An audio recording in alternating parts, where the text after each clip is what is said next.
Christie Sides fired as Fever head coach after 2 seasons, and now we look forward. Indiana Fever recently fired head coach Christie Sides after leading the team to its first playoff appearance since 2016, a surprising move that's stirring up questions across the WNBA. Despite the achievement, speculation suggests the Fever may have expected more from Sides, especially given the team's talent. This move adds to a trend of high-profile WNBA coaching changes, raising questions about what's happening behind the scenes. As Fever fans wonder who will step in next, one sentiment from Xi's tweets stands out: leave it better than you found it. This franchise, and of course that was the addition of Caitlin Clark back in mid-April, and when you're able to land a piece like her, everything changes. And so what I would say with Christie is the job changed before year 2, the moment they were able to draft Christie Sides. The job that Griff Fuson hired her to over about 2 years ago in November is not the job now that it is. And so that's the reason the Fever are moving on here. I think it's important for them to go with a more veteran, experienced head coach. That's not her fault by any means. You got to be given the opportunity to gain experience in order to be that veteran type coach. But I think the Fever realize right now that they have something special. They are on the precipice of making a special run, and they were given a gift, the #1 pick for the second year in a row, going from Aaliyah Boston to Caitlin Clark, who has not only changed the Fever,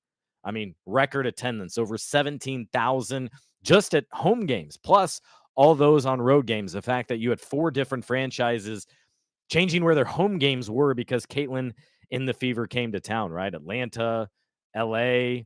Here's the backstory, folks. Christie Sides took the reins of the Indiana Fever with one clear mission: resurrect a team that hadn't seen the playoffs since 2016. It was as if they were stuck in a time capsule, and not in a good way. By 2023, the Fever had tried everything: rebuilds, new drafts, fresh talent, short of a full miracle makeover. Then Sides steps in and finally gets them back to the playoffs. The Pacers had record jersey sales, over 1,200% up over the last year. I mean, everything is way up. TV ratings, the fact that you have a local TV deal for the first time. I think they should get local radio as well, by the way. That's just a random thought. Record numbers in terms of views on social media. Don't get me wrong, it wasn't smooth sailing. Sides didn't exactly hit the ground running. In her first 11 games, the Fever stumbled to a rough 2-9 start. Disastrous by any standard. It was like attempting a full-court three-pointer with your eyes shut. What made her such of that run to the finals before the Liberty fell to the Aces in 4 games? Clark connects on a 3. Caitlin Clark here. You might want to get out on her, and then Caitlin. Wow, that was a really good. As Lainey Hamilton has been too. Caitlin Clark. Oh my. Just when fans were bracing themselves for another letdown, something changed after the Olympic break. The Fever surprised everyone, turning into one of the league's most explosive offenses. That's right, they went from the team everyone expected to beat to a powerhouse on the court. With Caitlin Clark and Aaliyah Boston running plays like a masterclass in fast breaks, pick and rolls, and seamless passes, they suddenly looked like a team reborn. Hit the long 2. Most efficient, best performance in terms of shooting the back. Now realizes it. Despite Sides' impressive turnaround, the offseason brought significant changes. Management was hard at work behind the scenes, engaging in some serious, cutthroat negotiations. They brought back Kelly Crosscup, the executive who originally helped build the team in the early 2000s, and hired new GM Allison Cox, previously the COO of the Dallas Wings. Her experience building this franchise, her knowledge, her experience in the NBA. It's a perfect time for her to lead us. Mel Raines for making it happen. Finish up last one. In essence, the Indiana Fever's front office underwent a complete makeover. And in the world of sports, that often means the head coach is the first to go. Handle the media responsibilities. You have to be able to handle the spotlight. You have to be able to manage the egos. You have to be able to manage Caitlin and the rest of the team and realize you can't treat them all equal. A lot of different lineup changes as the season progressed, right? We saw Christy Wallace start the season, and then the Indiana Fever have recently entered a pivotal chapter in their franchise history a chapter that began with the surprising sacking of head coach Christie Sides. This decision follows an impressive turnaround under her leadership, taking the team to the playoffs for the first time since 2016. While Sides worked her magic to revive the Fever, the front office was simultaneously undergoing a transformation that would ultimately lead to her departure.